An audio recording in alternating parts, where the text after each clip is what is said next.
Well, hello. Waka Chanachit. In Yupik, that's hello. How are you? I am Cassandra Johnson. I am a Chakhayong tribal member, located here, located in Bristol Bay, Alaska, in Dillingham.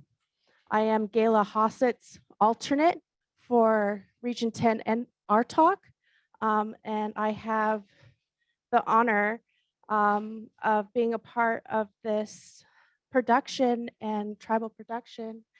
And hi.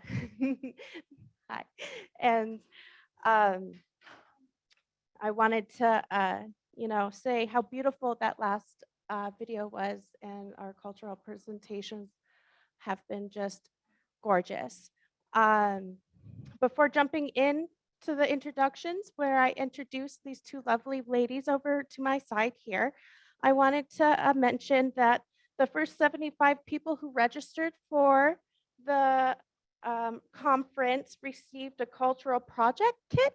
So if you guys wanted to pull that out and follow along or take a peek at that, if you guys have it handy, that'd be great. Um, so I'll be introducing these two lovely ladies over to the side here, and they will be doing a cultural Sally Bag cultural project demonstration, I believe. And first for me to introduce is Lydia Skahan. Can I say again? Skahan, sorry. I even asked them beforehand too, and I still messed it up. So my apologies. McLeod, um, she is a member of the Confederate tribes of Umatilla, Nez Perce, and Yakima. Her love for the cultural arts started at a young age, watching her grandma, Jenny Williams, weaving and teaching. She has been her apprentice for many years. Together, they have traveled and taught classes to all ages. They have also attended many conferences and workshops over the years, always continuing to learn and teach. Lydia and her grandma have learned many traditional art forms today, but primarily practices porcupine quill, sewing, and weaving. Lydia sells her work online and in a shop locally. She expresses her gratitude for what she has learned from her grandmother, and is excited to be presenting at this workshop today. She takes every opportunity to teach Native arts that her grandma has taught her, and the importance of passing on cultural knowledge. Um, and then we have Jenny Williams off to the side here, is a master corn husk weaver, sharing the history while teaching about the process. Her granddaughter Lydia has taken the lead and also presents her grandma. So thank you so much, ladies, for coming. I'll turn it over to you guys. Here's the mic.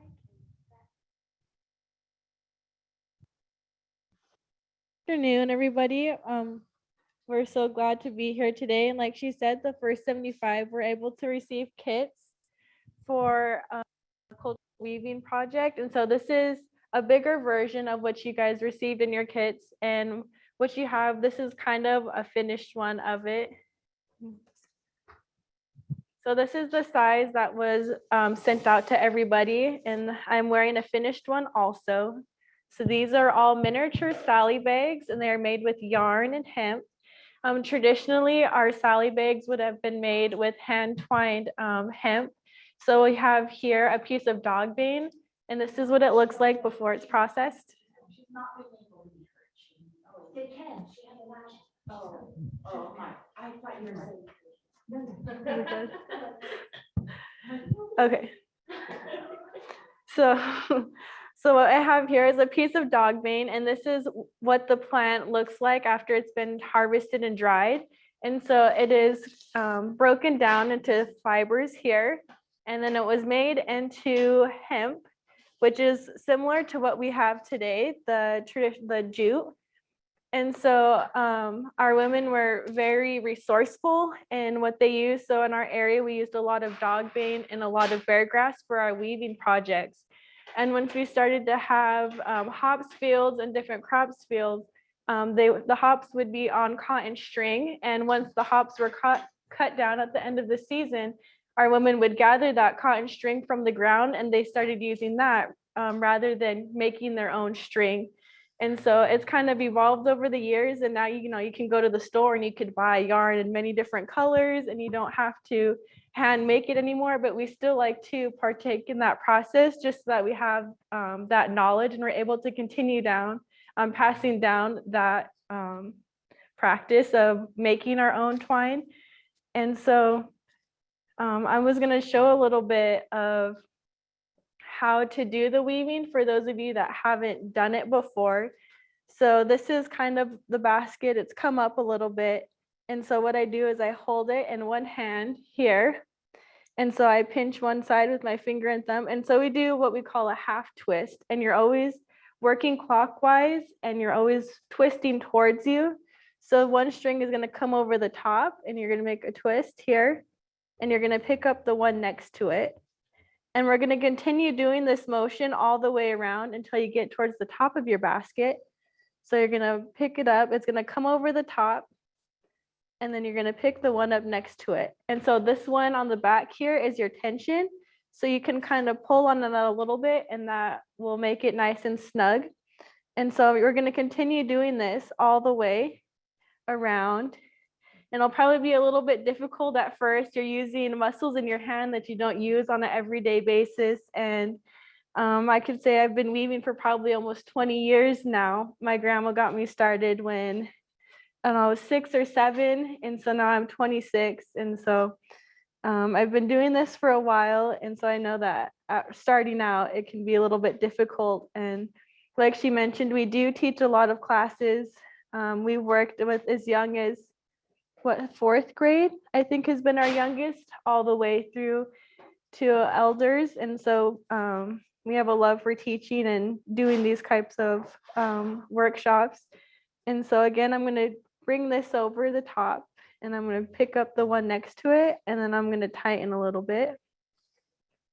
And so this is what you'll continue to do around as you work up your basket. And so traditionally our sally bags were used for holding our roots and berries when we were gathering. So I have one large one here that my grandma made, and it has a can inside of it. A good old Tim Hortons coffee can fit perfect in this. It gives it some more stability, and it keeps our basket from being stained when we put berries in it. And so this is one that we'll take out and we'll use when we're gathering huckleberries mostly. Yeah, and there'll be 2 little buckskin ties that will be attached to this basket, so you can kind of wear it. We'll put it through a yarn belt, and you'll have it attached to your hip so that you don't have to hold it. And then this is another yarn bag here, and this is a flat yarn bag. And this one would be used more like for decorative, or I participate in powwows. So this is kind of the style that I would carry with me. I'm a women's traditional dancer. So this is the style that I would carry with me while I was dancing. Do you want to add anything?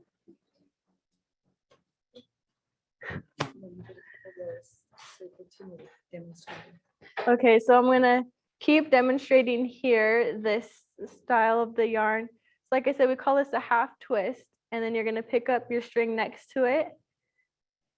And for those of you that are registered and have got a kit, we are gonna do a kind of mini video on how to end the tops. So you see here, we have it's finished and all of the strings are tucked inside. So you guys will get a link sent out that'll have the video so that you can watch it and finish your basket at home. So they all got starts with, Mhm. you know, they all got starts, so other starts are just the beginning. Maybe. So what we sent out to everybody was we started the bottom of the basket here.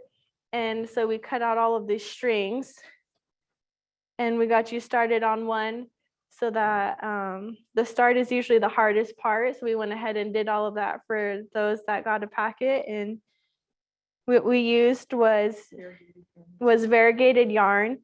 And we love using variegated yarn for teaching because it creates its own pattern. So every time you do one, it's a little bit different. So like this one made a really beautiful pattern.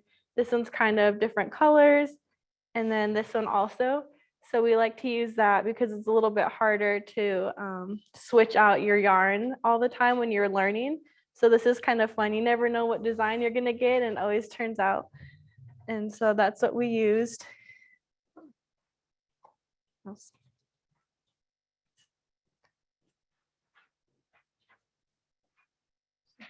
Maybe you can complete one row and then you can show them how to do it. Okay. So I'm gonna keep on. So if those of you that have your packets, your baskets can follow along. We're just gonna keep doing the motion here. Able to see it? Are they able? Are they able to see the? Are they able to see?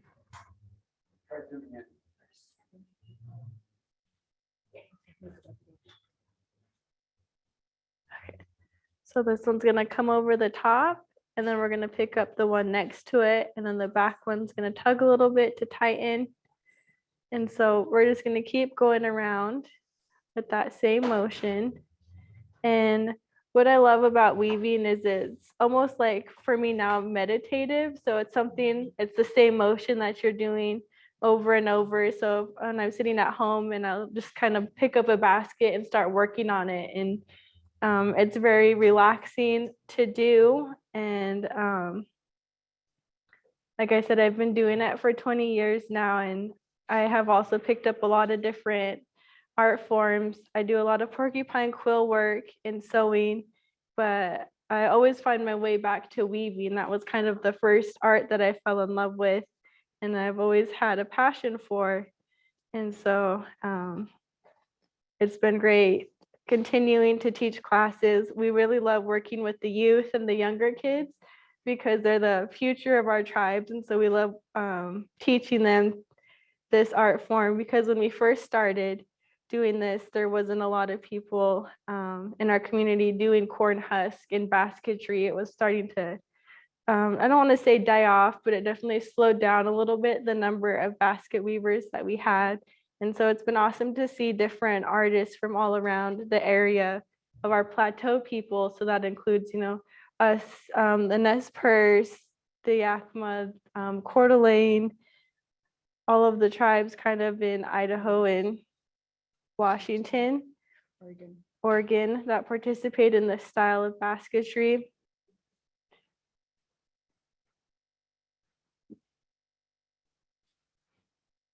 So they would continue up in the same motion. So you're going to continue up your basket in the same motion until you get to a height that you like. Should be relevant to the circumference. And you want to make it so it's pretty relevant to the circumference of your base. You don't want it to be really long and then kind of like skinny at the bottom. And that's one thing you'll notice as you're working on your basket is when you first start, it might be a little loose and then it'll kind of get tighter and go in. And so that's just trying to find your tension. And after you do it a little bit longer, you'll figure out what works and how you like to hold it. And so for this size basket, if you wanted to buy supplies for it, we do like to use the 80-pound polished hemp.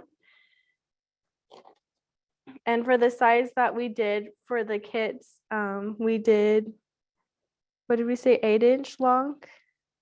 I think it was 8-inch long of the hemp. And we did 12. So when we're working with round baskets and we do the variegated yarn, we like to stick with an even number for when you're learning, so that when you're breaking the base down, you're able to just break it in half. And so we split it in the middle, and then we broke it down from the 12 to 6, and we went around those twice. And then I go from 6 to 4, and that's for this bottom here, for this circle. And so you could see it kind of pegs out until it gets to 1. So then we did 6, 4, 2, and then 1 until we got to the ones, and that's what we continue doing all the way around.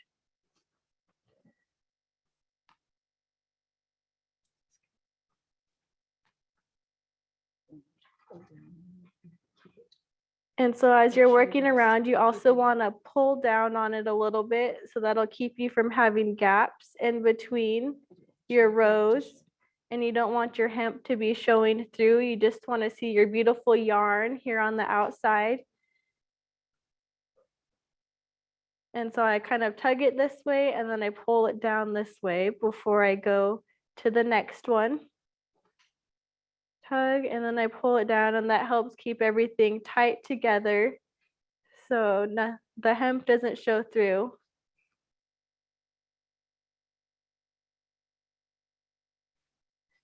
And then it gets kind of twisted up and I undo it there.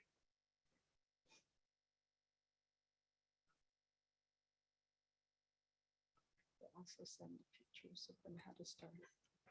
And we'll also send pictures and kind of some instructions that we have for if you wanted to start one of your own at home.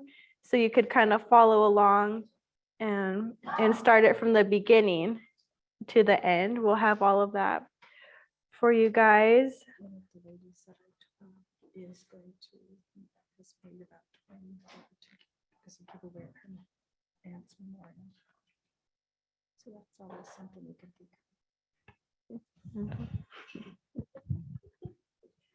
She doesn't like me giving her instructions. One of the ladies that we've taught, she didn't have any weaving experience at all, but she decided that she would, she wanted to give away small yarn bags on necklaces like this one that Lydia's wearing. And so she said that she wanted to start there. And so we taught her how to start the bag from the beginning to the end. And of course, it took a little bit of refresher each time, but she had it down. She has about 20 made, and they're going to be for her giveaway for her aunt's memorial in Yakima. So that's a nice gesture. And now she's moved up to bigger bag, and she's made one about the size of a little bigger than this. And so I've encouraged her to move up to this size. So we're going to see where that goes with her, but she is taken it up and she's did a wonderful job. Her bags turn out beautiful. So I'm very proud of her for that effort and the desire to want to share her work with people, with her community. So that's all I was trying to tell Lydia.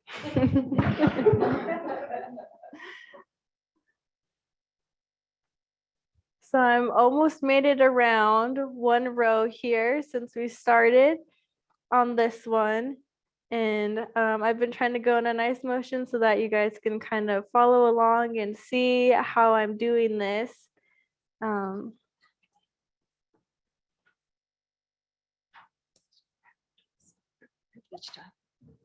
So we're going to continue along with our half twist motions here, and always picking up the one right next to it and just making sure, you know, you don't have any lost on the inside or that you skipped any.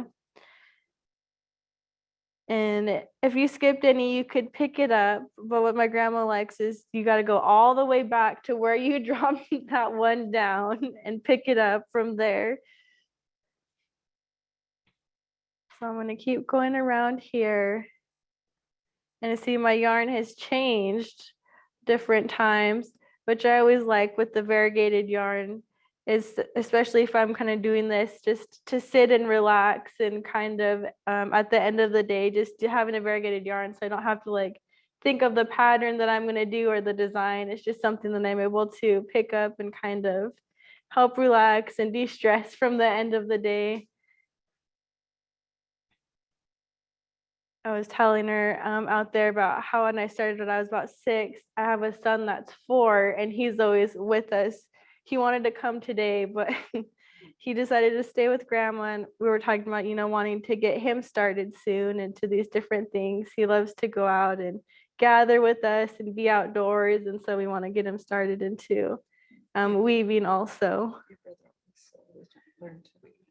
Yeah, and I have a brother, so in our household, we kind of all learn to weave together. And it's so funny. I really prefer doing these round bags, and my brother is the opposite. He loves to do these flat bags. And so we're both always like, I don't know how you do the flat bag. I want to do a round one. And he's kind of the opposite. And He's picks it up every once in a while, but not too often. But when we do, we like to kind of do it together. And So we have questions. Jennifer Yeah. has several questions in the chat. We have Okay. about 2 minutes left. But Okay. maybe we can answer some of the questions. yeah, So there are a lot of items saying that it's very beautiful and they love your work and providing this together. They also say it's awesome to see grandmother and granddaughter working together on the work. But the one question is about how much yarn do you start with? They like the way you bundled the ends of the Mhm. working yarn, so it's easier to work with. yeah. So how we measure it, so say you have your ball of yarn here, and for a smaller project, we'll do like 1, 2 arm lengths like this, and then we'll take a little loop in the center, so we know what about our middle is. This one's kind of tangled. And then we'll do 2 more here. And that's kind of what we measure is a good amount of yarn to have for the smaller bag. So you would cut this end, and then to do the ball part, we would just wrap it around our fingers this way. You can even do three. 3, yeah. I would do 3. Yeah. And then wrap it around here, Just twist it. and then just do a little slip knot on there. So that's how you keep it. And then if it starts to get, like how it gets a little bit short here, then you can just slide it off to your slip knot there and unravel it, and then retie it back on. Now, the other question we have is where can they buy kits? Oh, I don't know. Me Would too. you be open to making up kits for them to Sure. buy from you? Yeah, we could Okay. set up something. Yeah, we could kind of work with whoever here to provide some kits for those that would like some. So- on that night, could you let them know, remind them that the first 70 people who signed up will get kits? Yeah, so the first 70 people that will sign up for the conference, who already signed up for the conference, were the ones that received our basket kits today. Yeah, so if you are interested in getting one of these kits, then go ahead and put your information into the chat. We'll take that and we will get it to Lydia and Jenny, and you'll be hearing from them about what that cost is and how to ship it to you. Thank you so much. We do have one quick question. Is the hemp you use to weave with an even or odd number you use in the basket? This is their kits, the kits that they received, we used 12. Okay. So So it the depends- kits that you guys received use 12, but if you're creating your own, So if you were gonna do a design like this, you would use an odd number so that you have a center for your design. But if you were doing something like with a variegated yarn, we usually just do an even number. awesome. Well, thank you all so much. It was very beautiful. Thank All right, you. thank you.